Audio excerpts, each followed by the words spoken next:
ठीक है, बहुत इंपॉर्टेंट सेक्शन है। इससे रिलेटेड एग्जाम में कई सारे क्वेश्चंस पूछे गए हैं ऑलरेडी।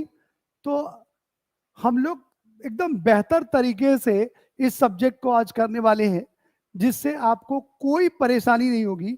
और जितने भी एग्जाम में क्वेश्चंस पूछे गए हैं वो सारे क्वेश्चंस रिव्यू होंगे यहाँ पर, फैक्ट के फॉर्म में, क्वेश्चन के फॉर्म में, ताकि आपको जितने भी एग्जाम्स आप देते हैं, चाहे वो कोई भी वनडे एग्जाम्स हो, जितने भी वनडे एग्जाम्स एक दिवसीय परीक्षाएं होती हैं, उनमें आपके लिए फायदेमंद साबित हो। तो चलिए आज हम लोग बात करने वाले हैं इसी सेगमेंट के रिगार्डिंग, और उसका नाम है हिस्ट्री, इतिहास।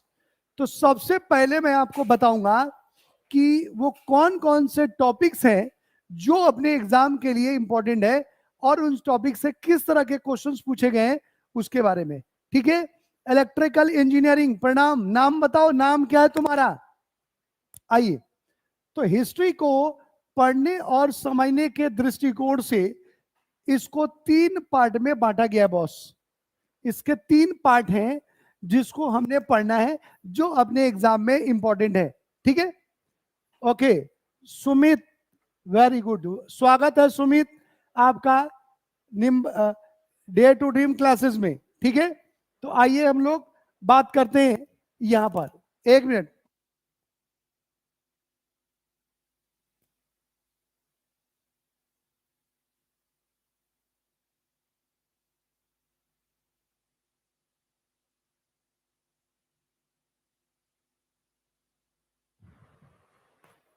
आइए, तो सबसे पहले आप देखेंगे कि यहां पर हम बात करेंगे प्राचीन भारत।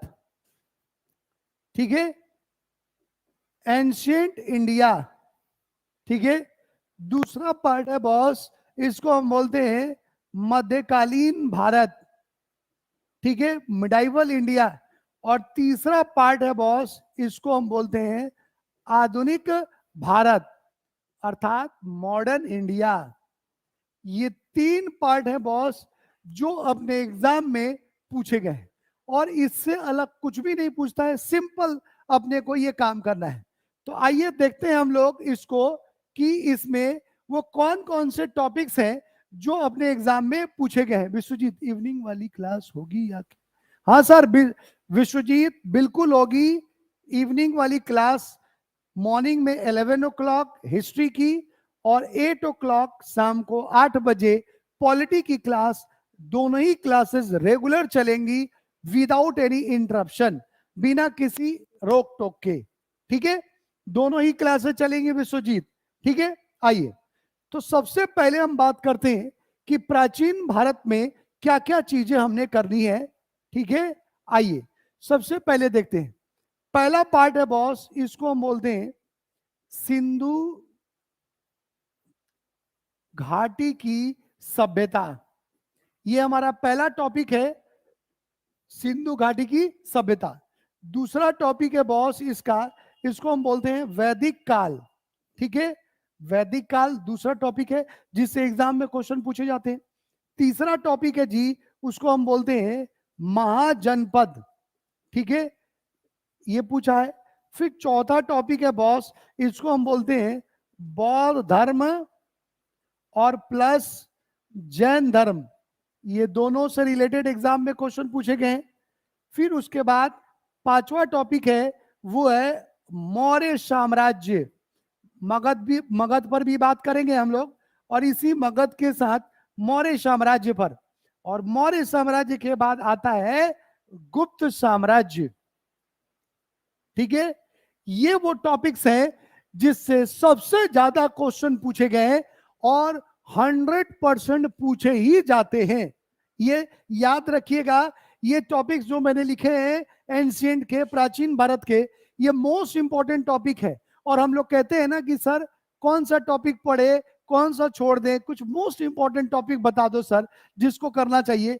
तो ये वो टॉपिक्स है जो अपने एग्जाम में पूछे जाते हैं, ध्यान रखिएगा एकदम चिल करके। ठीक है, आइए दूसरा टॉपिक है बॉस, हमारा दूसरा भाग, उसको हम बोलते हैं मध्यकालीन भारत। अब मध्यकालीन भारत को 2 पार्ट में डिवाइड किया गया है। पहले को हम बोलते हैं दिल्ली सल्तनत, ठीक है।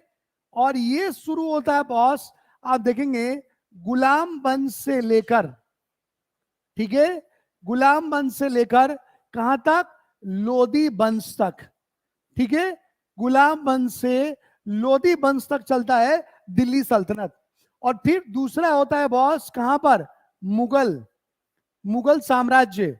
तो मुगल वंश से लेकर, मुगल वंश में आप देखेंगे बाबर से लेकर, और ये चलता है बॉस औरंगजेब तक, ठीक है, बाबर से लेके औरंगजेब तक ये मुगल वंश चलता है। और इन दोनों के संबंध में अपने को पढ़ना है, एग्जाम में पूछे गए इससे रिलेटेड क्वेश्चन।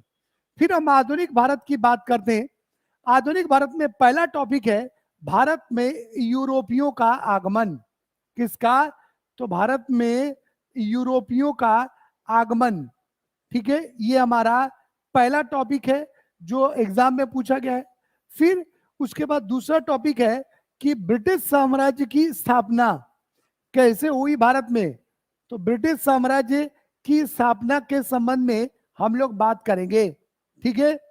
और तीसरा जो टॉपिक है बॉस वो है ब्रिटिश साम्राज्य की स्थापना के साथ कि ब्रिटिश साम्राज्य का विस्तार, कैसे विस्तार हुआ भारत में ब्रिटिश एम्पायर का, उससे रिलेटेड वो हम बात करेंगे विस्तार के संबंध में। और फिर हम बात करेंगे फोर्थ टॉपिक में कि इनने जब विस्तार कर लिया तो इनकी शोषणकारी नीतियां कौन कौन सी थी जिससे इन लोगों ने हमारा शोषण किया। और जब शोषण करेंगे तो विद्रोह होगा। तो 1857 की क्रांति हुई बॉस, ठीक है। और इस क्रांति में आप देखेंगे अंग्रेजों के खिलाफ हमने बिगुल बजा दिया। और इस 1857 की क्रांति के बाद आप देखेंगे यहां पर 2 पॉइंट्स और कौन से, तो आप देखेंगे स्वतंत्रता आंदोलन, स्वतंत्रता आंदोलन। और ये स्वतंत्रता आंदोलन शुरू होता है बॉस कब से, तो 1885 से लेकर और 1947 तक ये स्वतंत्रता आंदोलन चला है, जिसको हम लोग आराम से एक एक करके एकदम बेहतरीन तरीके से इसको हम लोग समझेंगे इस स्वतंत्रता आंदोलन को। अब ये वो टॉपिक्स हैं जो अपने लिए मोस्ट इंपॉर्टेंट है और अपने एग्जाम में पूछे गए। समझ में आ रही बात। तो ये सारे टॉपिक्स पर से किस तरह के क्वेश्चन पूछे गए हैं अपने एग्जाम में, उन टॉपिक्स को हम लोग एक एक करके समझेंगे और देखेंगे कि क्या है, ठीक है, ओके। तो यहां पर एक एक टॉपिक के बारे में हम लोग डिस्कस करने वाले हैं कि ये टॉपिक हमारे लिए किस तरह से इंपॉर्टेंट है। उत्तर गुप्त का सा नहीं रहता है, आएगा उत्तर गुप्त भी पढ़ाऊंगा सुमित।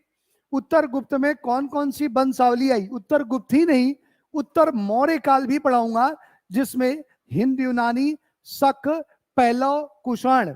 और उत्तर गुप्त में आप देखेंगे कुछ वंशावली आई है, जैसे गौड़ वंश है, पुष्यभूति वंश है, ठीक है, ये पाल वंश है, इसके बारे में।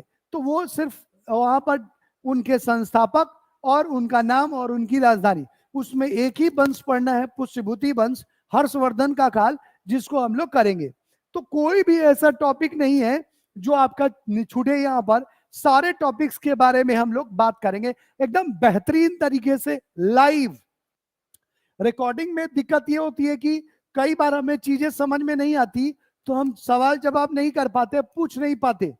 लेकिन यहां पर ये होगा कि लाइव क्लास से फायदा ये होगा कि जैसे ही डाउट होगा तुरंत आप उसको पूछ लीजिएगा। साथ में ये पीडीएफ जो मैं यहाँ लिख रहा हूं आपको दोबारा लिखना ना पड़े, इसके लिए इस पीडीएफ जो भी मैं लिखूंगा उसकी स्लाइड डिस्क्रिप्शन के साथ मिलेगी आपको, ताकि आप वहां से डाउनलोड करके और अपना एक शॉर्ट नोट्स तैयार कर सके और आराम से उसको पढ़ सके, ठीक है। Saurabh, very good evening my dear. तो आइए हम लोग बात करते हैं, शुरू करते हैं कि इनसे क्वेश्चन किस तरह के पूछे गए अपने एग्जाम में। एक बार मैं उसका ओवरव्यू कर देता हूं, फिर हम लोग शुरू करते हैं। यहां से एकदम जीरो से शुरू करेंगे और यहां हीरो तक पहुंचेंगे जस्ट चिल करके, ठीक है। तो very good evening Saurabh Sahu, आपका स्वागत है इस मॉर्निंग क्लास में। तो क्लास शुरू करने से पहले एक छोटा सा मोटिवेशनल कोटेशन जिससे थोड़ा उत्साह वर्धन हो। तो कहते हैं मंजिल उन्हीं को मिलती है जिनके सपनों में जान होती है। मंजिल उन्हीं को मिलती है जिनके सपनों में जान होती है। पंखों से कुछ नहीं होता मेरे दोस्त, हौसलों से उड़ान होती है। तो जिसके हौसले बुलंद हैं वही अपनी मंजिल को अचीव कर पाता है। चाहे कितनी भी मुसीबत क्यों नहीं आ जाए, उन हौसलों को कम नहीं होने देंगे। और एक बार अगर ठान लिया कि उस टारगेट को अचीव करना है, उस लक्ष्य को प्राप्त करना है, तो दुनिया की कोई ताकत तुम्हें रोक नहीं सकती उसको अचीव करने से। ठीक है, तो आइए इसी जज्बे के साथ शुरू करते हैं क्लास। तो सबसे पहला टॉपिक है बॉस अपना सिंधु घाटी की सभ्यता। सिंधु घाटी की सभ्यता में आप देखेंगे कई तरह के क्वेश्चंस पूछे गए हैं। सबसे पहला क्वेश्चन कि सिंधु घाटी सभ्यता के प्रमुख स्थल कौन कौन से हैं, या सिंधु घाटी सभ्यता के नाम बताइए। जैसे सिंधु घाटी की सभ्यता, हड़प्पा सभ्यता, उसके बाद कांस्ययुगीन सभ्यता, प्राग ऐतिहासिक काल या आद्य ऐतिहासिक काल, फिर नगरीय सभ्यता। इसका मतलब क्या होता है, फिर इस सभ्यता का कार्बन डेटिंग के अनुसार कालक्रम क्या है उसके बारे में, फिर उसके बाद इस सभ्यता के कौन कौन से शहर हैं, किस नदी के किनारे स्थित हैं, किसने इसका उत्खनन करवाया, कब करवाया, और भारत में वो किस राज्य या देश में स्थित है, इससे रिलेटेड एग्जाम में क्वेश्चन पूछे गए हैं। उसके अलावा इस सभ्यता के प्रमुख साक्ष्य, मतलब यहां से क्या क्या चीजें मिली है हमें, कहां कहां से, उसके बारे में पूछा है। फिर इस सभ्यता की खासम खास विशेषताएं क्या है। खासम खास विशेषता का मतलब ये है कि सूती कपड़े का अवशेष कहां से मिला है, हाथी दांत का तराजू कहां से मिला है, जूते हुए खेत कहां से मिले हैं, पकी हुई ईंट कहां से मिले हैं, चबूतरे कहां से मिले हैं, लिपस्टिक बनाने का कारखाना कहां से मिला है, चूड़ी का कारखाना कहां से मिला है, ठीक है, कौन सा शहर है जो दुर्गीकृत नहीं था। इस तरह के सवाल इस सभ्यता से पूछे गए। तो इन सभी प्रश्नों पर हम लोग चर्चा करेंगे। Clear? Best motivation. Thank you Sumit. एकदम आग लगा के साफ धुआं धुआं निकाल देना है, और अच्छा लगे तो लाइक शेयर और सब्सक्राइब करते रहना है, क्योंकि आप जितने लोग जुड़ेंगे उतना ही मुझे मोटिवेशन मिलेगा, और मैं आपके लिए ऐसे ही सेवाएं देता रहूंगा। मेरे लिए बस एक ही आपको चीजें करनी है कि मुझे मोटिवेट करना है, और मोटिवेशन मिलेगा आप लोगों के अधिक से अधिक लोगों के लाइव होने से। अच्छा लगे तो लाइक और शेयर करो, अच्छा नहीं लगे तो बिल्कुल नहीं करना है, साफ छोड़ देना है, और डिसलाइक और कर देना है। ठीक है, चलिए तो बढ़ते हैं अपने टॉपिक पर। तो सिंधु घाटी सभ्यता से इस तरह के क्वेश्चंस पूछे गए हैं अपने एग्जाम में, ये बात ध्यान में रखिएगा। और ये सारी चीजें हम लोग यहां करने वाले हैं जीरो लेवल से। बिल्कुल बिल्कुल, ठीक है। तो ये सिंधु घाटी सभ्यता से संबंधित क्वेश्चन पूछे गए, ये आप ध्यान में रखिएगा। आइए अब हम बात करते हैं बॉस, दूसरा टॉपिक अपना वो है वैदिक काल। वैदिक काल से किस तरह के क्वेश्चन पूछे गए। तो सबसे पहले वैदिक काल का काल बताइए, टाइम पीरियड कि कब से कब तक रहा।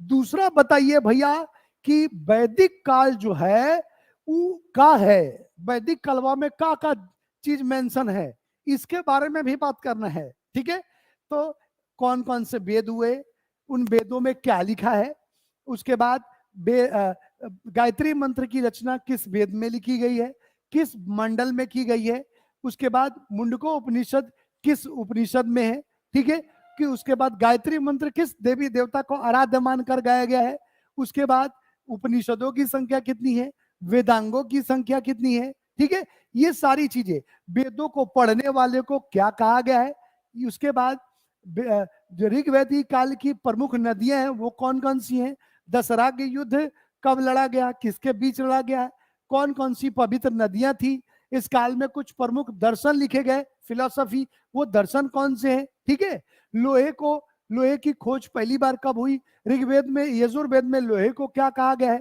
तांबे को क्या कहा गया है, ऐसे बहुत सारी बातें, महाभारत का पुराना नाम क्या है, महाकाव्यों की संख्या कितनी है, ये सारी चीजें, महाभारत और रामायण की रचना किसने की, ये सारी बातें हम लोग इसमें वैदिक काल में करेंगे, एकदम जीरो से हीरो लेवल तक। ठीक है, आई बात समझ में, क्लियर हुआ। चलिए नेक्स्ट, उसके बाद बात करेंगे हम महाजनपद। महाजनपदों की संख्या कितनी थी, 15 महाजनपद कहां स्थित थे, दक्षिण भारत का एकमात्र महाजनपद कौन सा है, किस नदी के किनारे और कहां पर स्थित था। उसके बाद महाजनपदों में कौन कौन से महाजनपद हैं, किस नदी किस राज्य में स्थित है और उनकी राजधानी कहां थी, ये सारी बातें हम लोग करेंगे इस महाजनपद में, ठीक है। और फिर इसी में मगध साम्राज्य की बात करेंगे हम लोग कि मगध साम्राज्य की स्थापना किसने की और कौन कौन सी वंशावली है, जैसे हर्यक वंश, फिर उसके बाद शिशुनाग वंश, फिर नंद वंश और फिर आया मौर्य वंश। तो हर्यक वंश में बिंबिसार, अजातशत्रु, उदयन, नागदशक, इन सब के काल में क्या क्या हुआ, ये सारी बातें हम लोग इस महाजनपद के बाद मगध वाले काल में करेंगे, ठीक है। फिर हम आ जाएंगे बौद्ध धर्म और जैन धर्म पर। बौद्ध धर्म जैन धर्म से रिलेटेड क्वेश्चन पूछे गए। बौद्ध धर्म का संस्थापक कौन है, एशिया का प्रकाश स्तंभ किसे कहा गया है, उसके बाद महात्मा बुद्ध का जन्म कहाँ हुआ था, ज्ञान की प्राप्ति कहाँ हुई, कितने साल की उम्र में घर छोड़ा, उनके पहले गुरु कौन है, दूसरे गुरु कौन है, पहला उपदेश किसको दिया, ठीक है, और क्या ज्ञान दिया है, ये सारी चीजें आप देखेंगे बौद्ध धर्म से रिलेटेड पूछी गई है। फिर उसके बाद आप देखेंगे जैन धर्म की बात करेंगे हम लोग। जैन धर्म में भी महावीर का जन्म कहाँ हुआ, महावीर कौन से तीर्थंकर थे, जैन तीर्थंकरों की संख्या कितनी है, ठीक है, ये सारे के सारे प्रश्न पूछे गए, इसमें जैन धर्म में हम बात करेंगे, ठीक है। उसके बाद आता है बॉस मौर्य साम्राज्य। मौर्य साम्राज्य में मौर्य साम्राज्य का संस्थापक कौन था, उसके बाद चंद्रगुप्त मौर्य के काल में क्या क्या डेवलपमेंट हुए, किस धर्म का अनुयायी था, कितने अपने जीवन के अंतिम अवस्था में श्रवण बेलगोला जाके इसने संधारा की प्राप्ति करी थी, वो क्या था, फिर इसने सेलुकस निकेटर को हराया था, इसके दरबार में मेगास्थनीज नाम का एक यूनानी राजदूत आया था, वो कौन था, उसके बारे में हम बात करेंगे। फिर अशोक, बिंदुसार, ठीक है, ये सारी बातें। फिर मौर्य काल का प्रशासनिक संरचना क्या है, इसके बारे में बात करेंगे, और मौर्य काल में क्या क्या डेवलपमेंट्स हुए, ये सारी चीजें हम लोग बात करने वाले हैं मौर्य काल के संबंध में। सौरभ सर एक भी क्वेश्चन भर नहीं जाना चाहिए, आप फुल कोर्स करवाया। बिल्कुल Saurabh, don't worry my dear, सारा एक एक चीज करवाऊंगा, एक भी क्वेश्चन नहीं चाहेगा। और दूसरी बात कि एक एक टॉपिक कराने के बाद इससे रिलेटेड जो क्वेश्चंस पूछे गए या एक्सपेक्टेड क्वेश्चन हो सकते हैं, वो मैं उसके साथ साथ ही करवाऊंगा। मतलब जैसे इंडस वैली सिविलाइजेशन खत्म हो गया, तो इंडस से रिलेटेड जो क्वेश्चंस होंगे वो मैं इसके साथ ही करवाऊंगा, ताकि वो चैप्टर पढ़ने के बाद तुमको समझ में आ जाए कि अच्छा ये क्वेश्चंस पूछे गए, इसका आंसर ये है, हमने ये चीजें पढ़ी और इस तरह से, ताकि आपके दिमाग में सीधे सेट हो जाए। कहते हैं कि क्वेश्चन फॉर्मेट में पढ़ने से चीजें लंबे समय तक याद रहती है। तो अगर आपने वो टॉपिक पढ़ा और उसके क्वेश्चन हाथों हाथ कर लिए साथ साथ, तो आप जब बहुत ज्यादा उसको भूलेंगे नहीं, आपको आराम से याद रहेगा। क्लियर हुआ? तो ये आप देखेंगे, ये इस तरह से हम लोग करने वाले। फिर उत्तर मौर्य काल में हिंद यूनानी पहले तो सुंगा डायनेस्टी, कन्वा डायनेस्टी और सातवाहन, इनके बारे में। फिर उसके बाद हिंद यूनानी शक पहला कुषाण, ये जो विदेशी आक्रमणकारी है उत्तर मौर्य काल में, उसके बारे में भी हम बात करेंगे, ठीक है। और फिर हम आ जाएंगे गुप्त काल पर। तो गुप्त काल में श्रीगुप्त, चंद्रगुप्त प्रथम, चंद्रगुप्त समुद्रगुप्त, चंद्रगुप्त द्वितीय, कुमारगुप्त, विष्णु स्कंदगुप्त, इन सबके काल में बात करेंगे। इनके प्रशासनिक चेंजेस क्या हुए उसके बारे में बात करेंगे, ठीक है। ये सारी चीजें हम लोग करने वाले हैं। ऐसे ही फिर हम सीधे उत्तर गुप्त में जो वंशावली आई है उसके बारे में बात करेंगे। फिर मध्यकाल में दिल्ली सल्तनत और मुगल, मतलब गुलाम वंश, खिलजी वंश, तुगलक वंश, सैयद वंश, लोधी वंश, इनके जितने राजा हुए सुल्तान, उनके काल में क्या क्या चेंजेस हुए, वो चेंजेस हम साथ साथ करेंगे और उनके फैक्ट्स को पढ़ेंगे और साथ में नोट डाउन भी करेंगे, ठीक है। फिर इधर मुगल में बाबर से लेके औरंगजेब तक, इनके काल में क्या क्या हुआ, किसके साथ युद्ध लड़ा, कौन कौन सी उपाधियां ली, इनके दरबार में कौन प्रमुख विद्वान कौन से रहते थे, किसी पुस्तक इनकी आत्मकथा लिखी गई तो वो कौन सी थी, ये सारी चीजें। या इनके काल में कुछ स्थापत्यों का निर्माण हुआ है, वो स्थापत्य कौन कौन से हैं, ये सारी बातें हम लोग करने वाले हैं इसमें। क्लियर हो गया?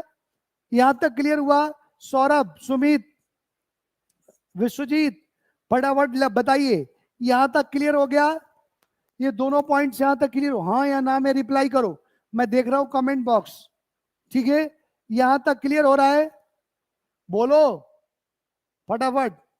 ओके, सुमित, विश्वजीत, रिप्लाई कीजिए फटाफट। ठीक है, आइए अब हम लोग बात करेंगे आधुनिक भारत पर। अब आधुनिक भारत जो है बॉस, ये इंपॉर्टेंट सेगमेंट है अपने एग्जाम के लिए, जिससे रिलेटेड काफी सारे क्वेश्चंस पूछे गए हैं अपने एग्जाम में। तो आधुनिक भारत की अगर हम बात करें बॉस, तो आधुनिक भारत में सबसे पहला जो टॉपिक है वो है भारत में यूरोपियों का आगमन।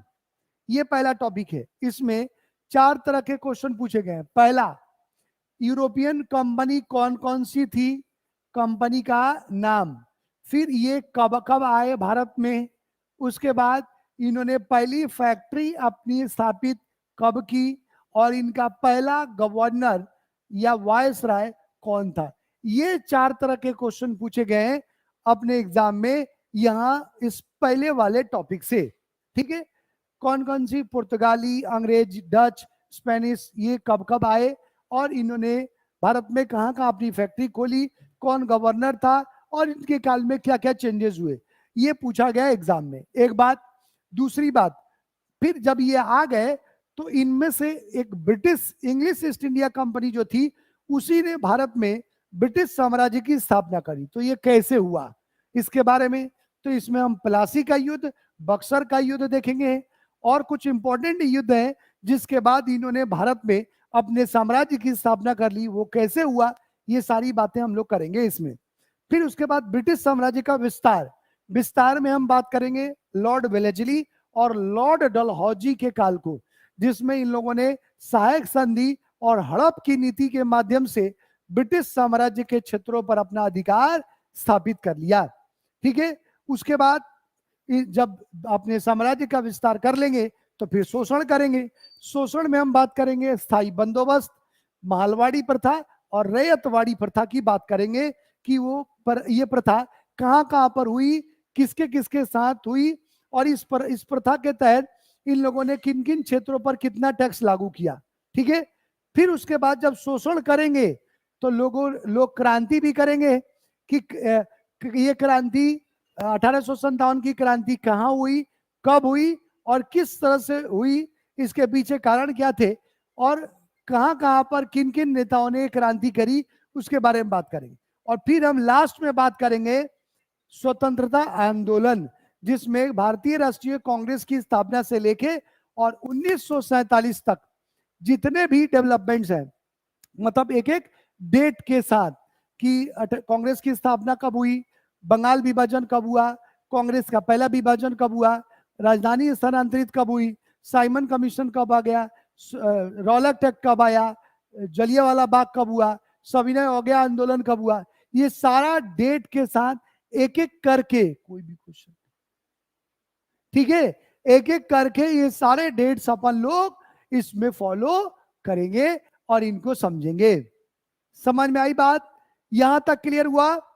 तो इस तरह से हम लोग इसके बारे में, उसके अलावा आप देखेंगे इसमें प्रमुख गवर्नर जनरल, प्रमुख गवर्नर जनरल, ठीक है, कौन कौन से थे, उनके काल में क्या क्या चेंजेस हुए, उसके बारे में बात करेंगे।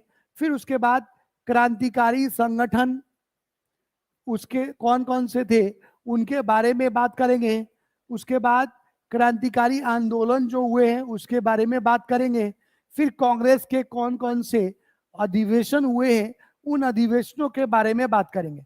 कुछ मिसलेनियस हैं, मतलब मिश्रित टाइप के, वो मैं अलग से इसी में सारा एक एक करके कराऊंगा। आई बात समझ में? यहां तक क्लियर हुआ सबको? बोलो। ये है एक रोड मैप जिसको हम लोग करने वाले हैं इस महाअभियान में, जो अभियान हम लोगों ने आज से शुरू किया है। ये है अपना रोड मैप, जिस रोड मैप के थ्रू हम लोग स्टेप बाय स्टेप आगे बढ़ेंगे। ठीक है, तो चलिए इसकी शुरुआत करते हैं। और ये शुरुआत हम करते हैं कहां से बॉस? तो प्राचीन भारत में सिंधु घाटी की सभ्यता के साथ। ठीक है, तो आई थिंक आप लोगों को के दिमाग में एक रोड मैप आ गया होगा कि इस फ्लो में कुछ इस तरीके से हमें आगे बढ़ना है और इसको फॉलो करना है, ठीक है।